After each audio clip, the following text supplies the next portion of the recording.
नमस्कार दोस्तों। आज के इस वीडियो में मैं आपको बताऊंगा कि डायरेक्ट और इनडायरेक्ट स्पीच किसे कहते हैं। और डायरेक्ट और इनडायरेक्ट स्पीच एक डिफ़िकल्ट चीज़ है जिसे अगर आप पहली बार अच्छे ढंग से नहीं समझते हैं तो फिर आपको आगे बार बार इसको समझना पड़ेगा और इस तरह के सेंटेंस को आपको बार बार ज़रूरत भी पड़ती है। तो और लेकिन उससे पहले इसके जो ज़रूरी रूल्स हैं, नियम हैं, उनको मैं बता देता हूँ। डायरेक्ट और इनडायरेक्ट स्पीच किसे कहेंगे?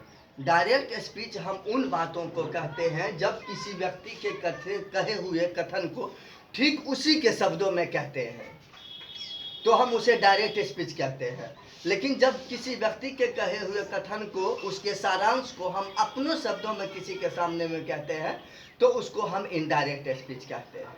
जैसे एक वाक्य के द्वारा मैं समझाता हूँ। राम कहता है, राम कहता है मैं तैयार हूँ, मैं तैयार हूँ, मैं तैयार हूँ। ये हमारा डायरेक्ट स्पीच हुआ, इसे हम डायरेक्ट स्पीच कहते हैं। राम जो कुछ भी कहता है उसके कहे हुए कथन को ठीक हम उसी के शब्दों में बोल रहे हैं।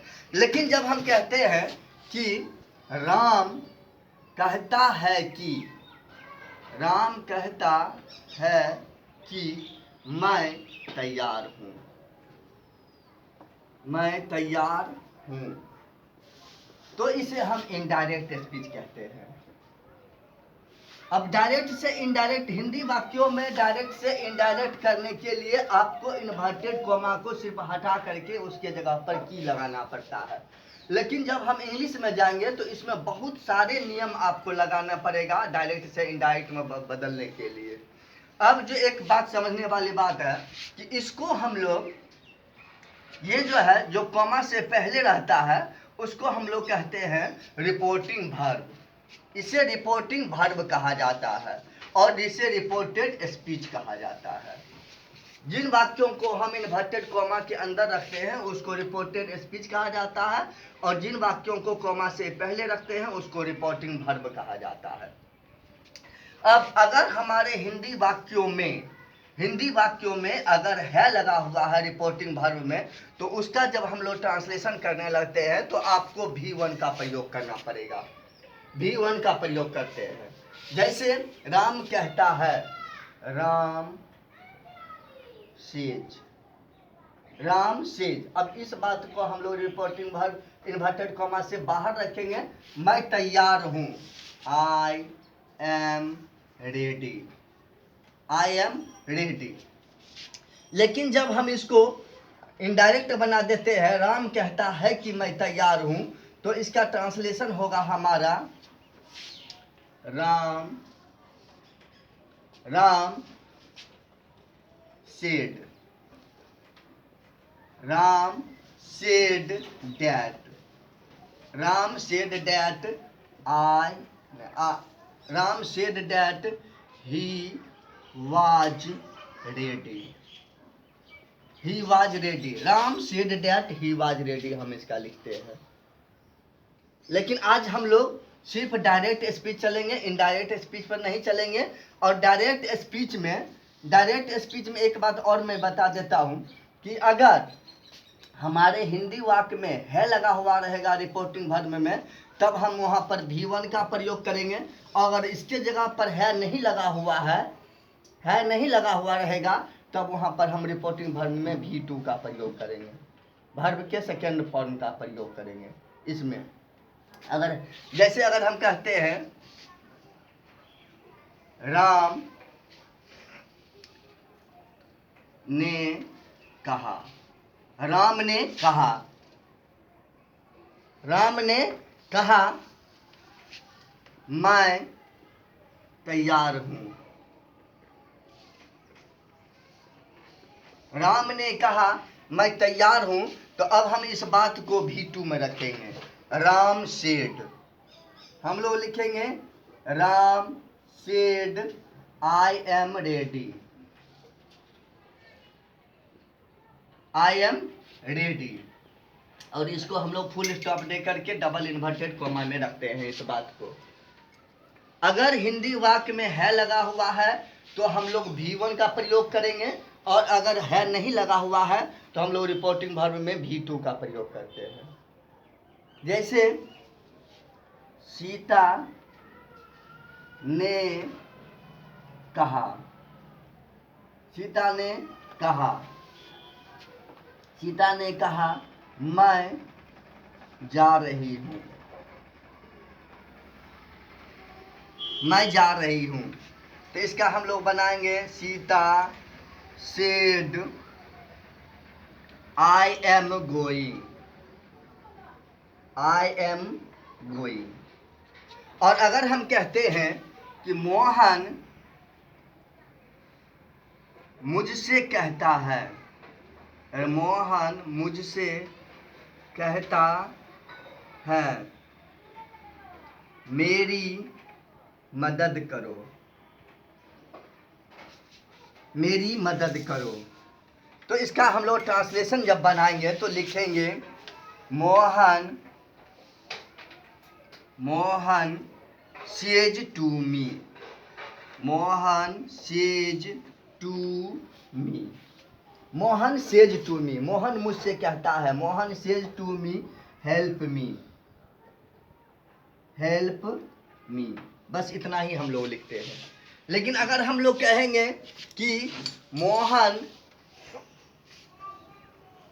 ने मुझसे कहा, मोहन ने मुझसे कहा मेरी मदद करें, अगर इस तरह की बात रहेगी तब हम लोग लिखेंगे मोहन सेड टू मी।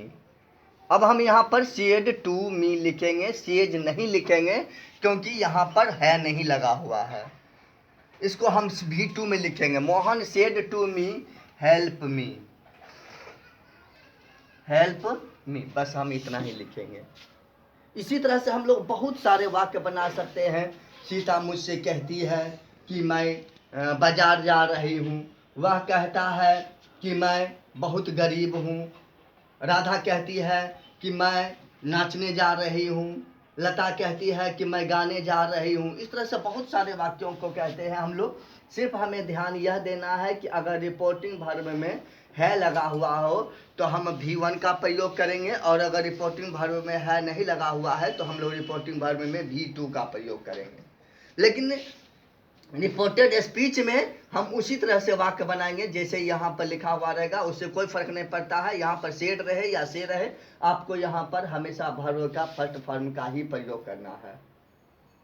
वहाँ पर हम लोग नहीं बदलेंगे, एम को या वाज को या आम को वाज में नहीं बदलेंगे, या आर को वेयर में हम लोग नहीं बदलेंगे। इस बात को ध्यान रखना है। आज आप लोग ये कोशिश करेंगे कि कम से कम जो डायरेक्ट स्पीच वाले हैं कम से कम 10 या 20 वाक्यों को, आप डायरेक्ट स्पीच वाले 20 वाक्यों को इंग्लिश ट्रांसलेशन करने की कोशिश करेंगे, तब आपको इस बात को अच्छे ढंग से समझ में आएगी। हम लोग अपने अगले वीडियो में इनडायरेक्ट स्पीच पर चलेंगे। लेकिन उससे पहले एक छोटी सी बात जो कल मैंने पढ़ी है, वह डॉक्टर श्री राम शर्मा आचार्य जी की लिखी हुई किताब है। उसमें एक बहुत सी अच्छी बात थी कि विद्यार्थी जीवन जो होता है उसे हमारे जीवन का स्वर्णिम युग कहा जाता है। स्वर्णिम युग क्यों कहेंगे?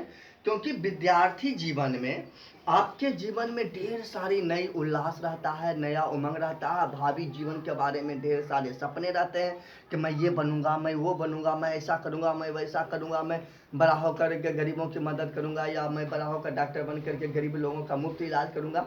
इस तरह की ढेर सारी बातें रहती है, लेकिन और अपने जीवन के प्रति एक उद्देश्य भी रहता है। लेकिन उस उद्देश्य को पूरा करने के लिए आपको अपने जीवन में बहुत सारी चीज़ों से बच करके रहना पड़ेगा, और 100 बार सोच समझ करके आप दोस्ती बनाएंगे।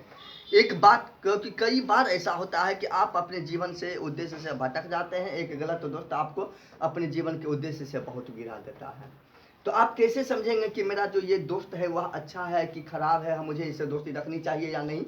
तो आप एक ही बात समझ जाएं कि आपका दोस्त आपको जब कभी भी किसी गलत काम पर जाते देखेगा तो वह बार बार आपको टोकेगा, चाहे आप उससे नाराज हो, चाहे खुश हो, चाहे आप उससे दोस्ती कर ले, लेकिन आपका एक अच्छा दोस्त हमेशा आपको सही रास्ता दिखाएगा। आप उससे नाराज भी हो जाएंगे तो फिर वह आपको मनाने आएगा, आपसे कुछ कभी वह नहीं मांगेगा, हर समय आपको देने का ही प्रयास करेगा। आप समझे कि मुझे यह दोस्त भगवान की कृपा से मिला है, मुझे इस दोस्त को छोड़ना नहीं है।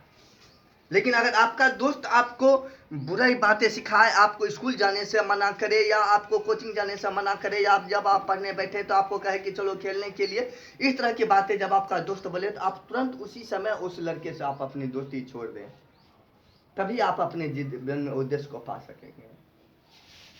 तो अगले वीडियो में हम लोग जो इनडायरेक्ट स्पीच पर चलेंगे। लगातार इसी तरह से मेरे चैनल के साथ बने रहें, और अगर अभी तक आपने मेरे चैनल को सब्सक्राइब नहीं किया है तो प्लीज़ सब्सक्राइब माई चैनल।